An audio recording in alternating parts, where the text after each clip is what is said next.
آج کی بابرکت شب نور، شب برات کے نام سے معروف اور مشہور ہے۔ اس بابرکت شب کے دامن میں اتنی برکتیں اور اتنی رحمتیں ہیں کہ اللہ جل شانہ گناہ گاروں کو جہنم کی آگ سے آزاد فرما دیتا ہے۔ ام المومنین سیدہ طیبہ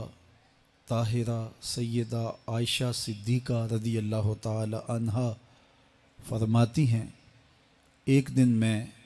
دیکھا کہ حضور میرے حجرہ میں نہیں ہیں،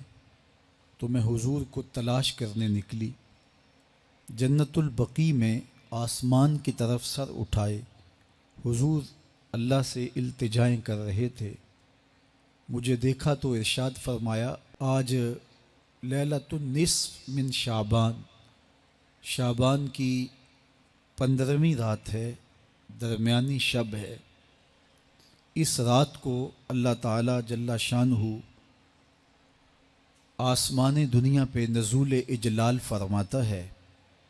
اور قبیلہ بنو کلب کی بکریوں کے بالوں سے زیادہ لوگوں کو جہنم کی آگ سے آزاد کر دیتا ہے۔ صرف وہ بد نصیب لوگ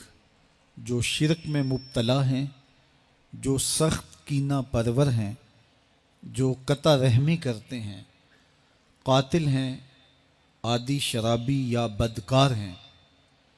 انہیں اس مبارک رات میں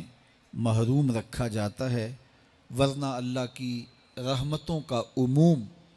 اس بابرکت راتوں میں اس قدر ہوتا ہے کہ کوئی گناہ گار جو اس کے حضور ہاتھ دعا کے لیے اٹھاتا ہے اور اپنا دامن پھیلا کے اس کی رحمتیں مانگتا ہے، اسے محروم نہیں رکھا جاتا،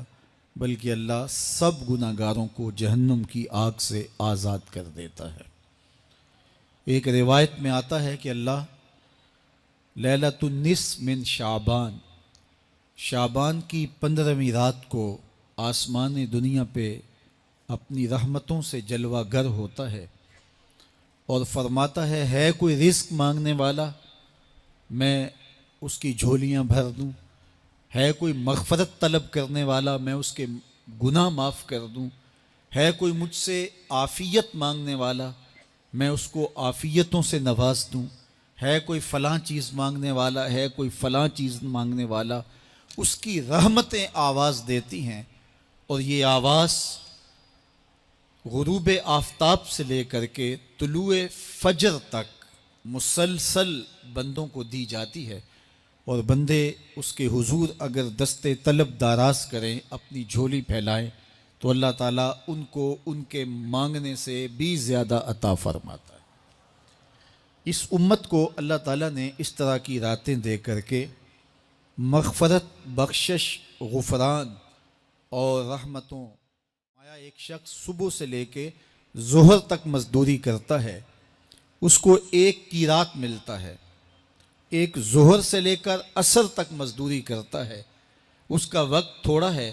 لیکن اس کو بھی ایک قیراط ملتا ہے۔ اور تیسرا شخص عصر سے لے کر مغرب تک مزدوری کرتا ہے، اس کو 2 قیراط ملتے ہیں، جبکہ اس کا وقت دونوں سے کم ہے۔ فرمایا پہلی مثال یہود کی ہے، دوسری مثال نصارہ کی ہے، اور تیسری مثال میری امت کی ہے کہ اس کو تھوڑے عمل پر زیادہ ثواب دیا جاتا ہے۔ تو یہود اور نصارہ نے اس پہ برا منایا، تو حضور علیہ السلام نے فرمایا کہ اللہ نے ان کے اجر میں تو کمی نہیں کی، لیکن مسلمانوں کو زیادہ اجر دے دیا، تو یہ اس کی کرم نوازی ہے۔ تو یہ تھوڑے وقت کی عبادتیں اور چند راتوں کی بیداری اور مخصوص اوقات میں اللہ کے حضور عبادت و ریاضت ایک گناہ گار کو کہاں سے کہاں تک پہنچا دیتی ہے، اس کے گناہوں کی معافی کا ذریعہ بھی بنتی ہے اور درجات کی بلندی کا سبب بھی۔ دیکھیے لیلۃ القدر ایک رات 1000 مہینے کی عبادتوں سے بہتر قرار پاتی ہے۔ اسی طرح دیگر مواقع ہیں کہ اللہ تعالیٰ اس امت کے لیے رکھے ہیں۔ رحمت رب بہانامی طلب، اور یوں بھی پڑھا گیا رحمت رب بہانہ می طلب، اس کی رحمتیں قیمت نہیں مانگتی اور اس کی رحمتیں بہانہ تلاش کرتی ہیں،